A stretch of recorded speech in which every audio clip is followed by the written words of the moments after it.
नमस्कार दोस्तों, मैं एएसयू चैनल में अजय सिंह आपका स्वागत करता हूं।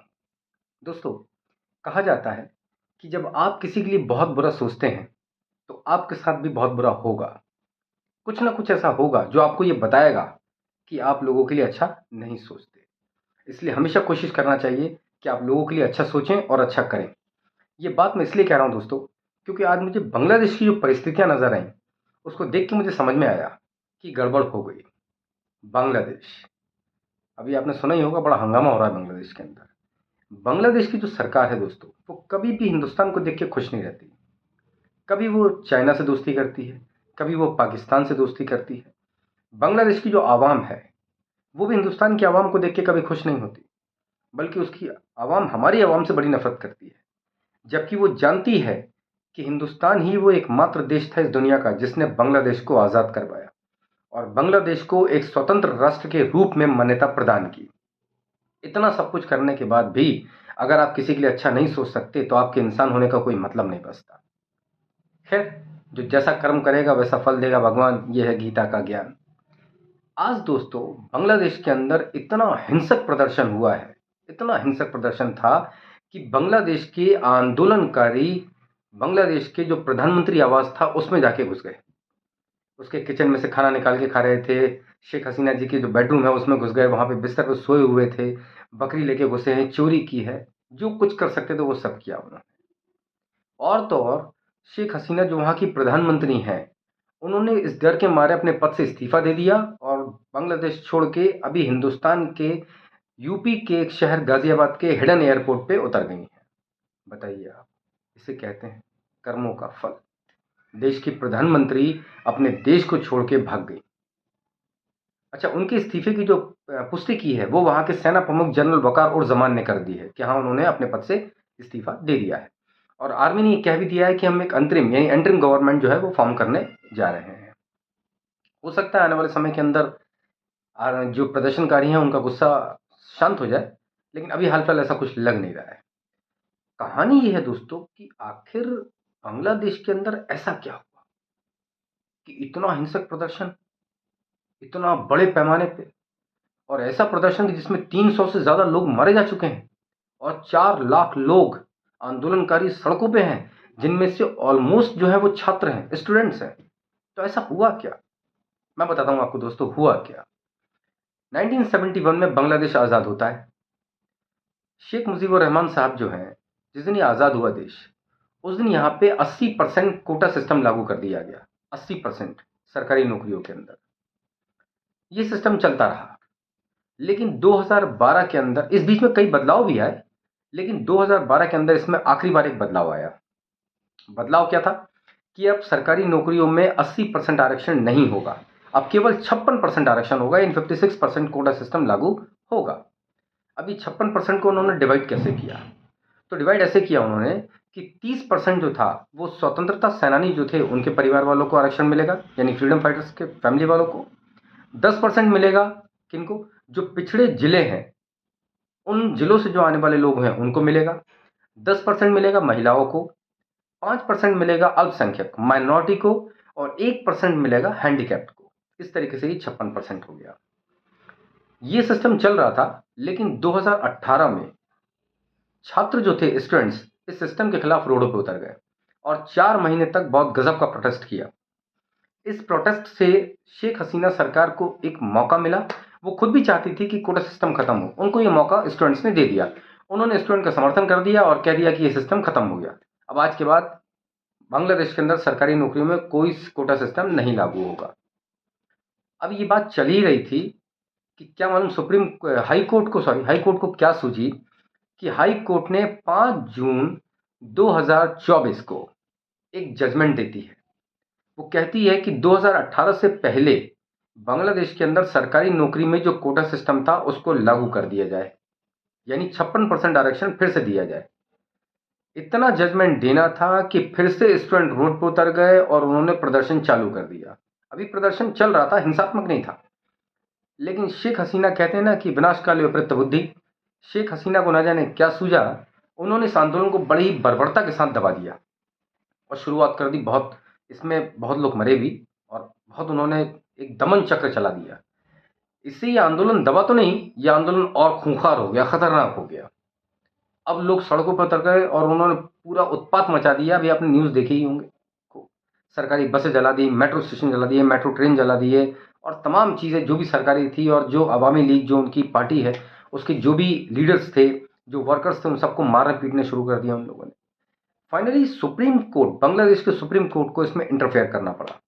सुप्रीम कोर्ट ने कहा कि जो 56% का आरक्षण सरकारी नौकरी में हाईकोर्ट ने देने को कहा है, उसको तुरंत बदला जाए।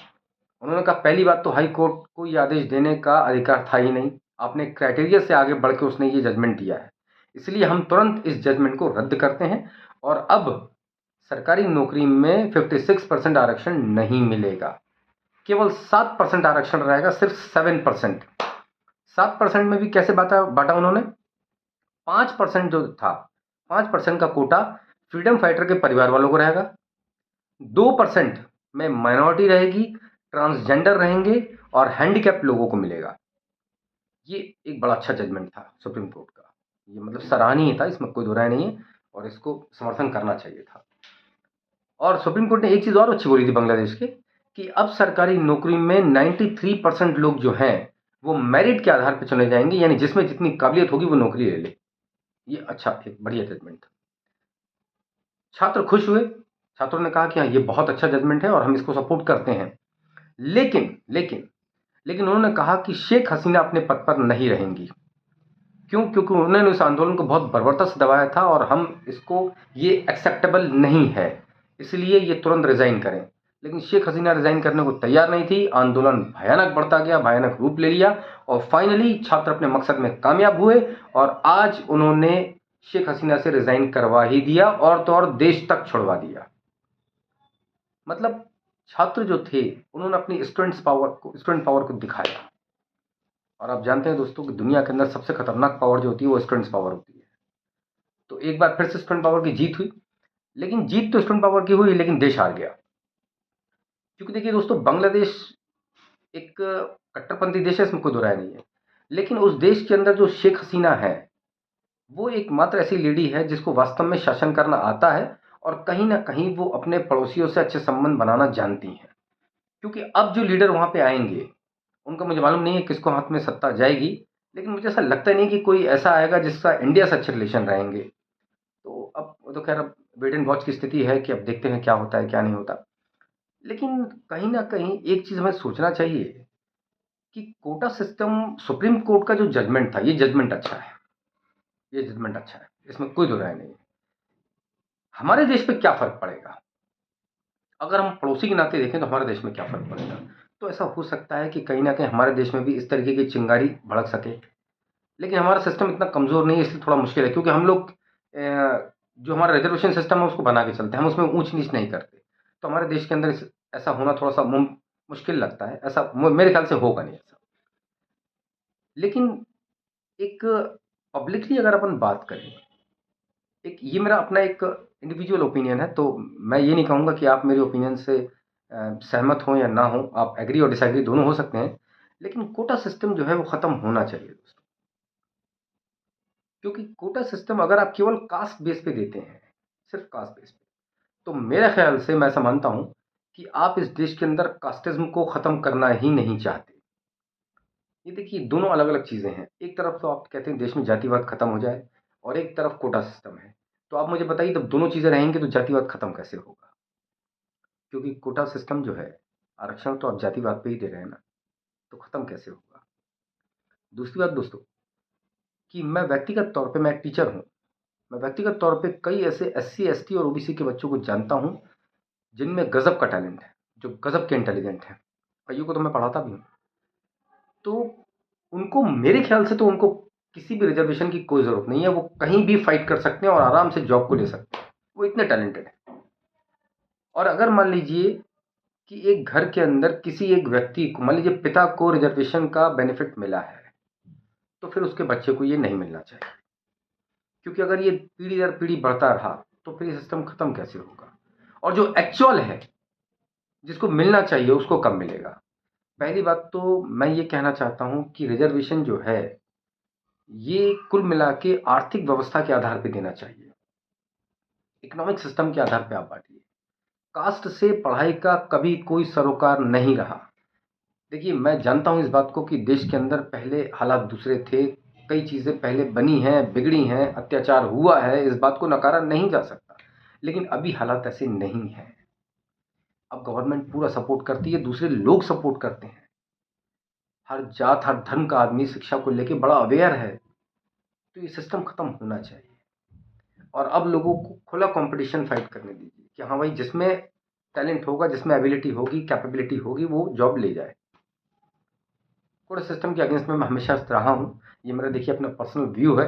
मैंने कहा ना कि आप मुझसे एग्री और डिसएग्री हो सकते हैं।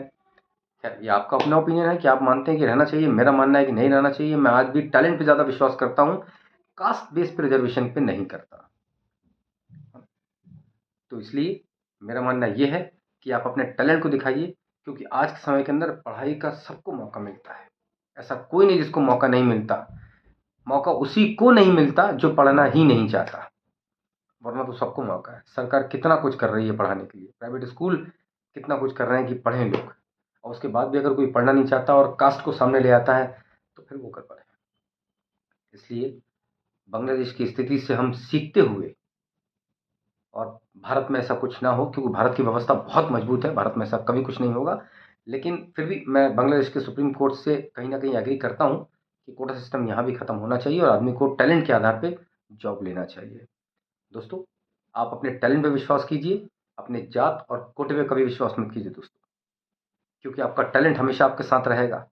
ये जात और कोटा ये बदलता रहता है, लेकिन आपका टैलेंट आपका साथ कभी नहीं छोड़ेगा, कभी भी नहीं छोड़ेगा।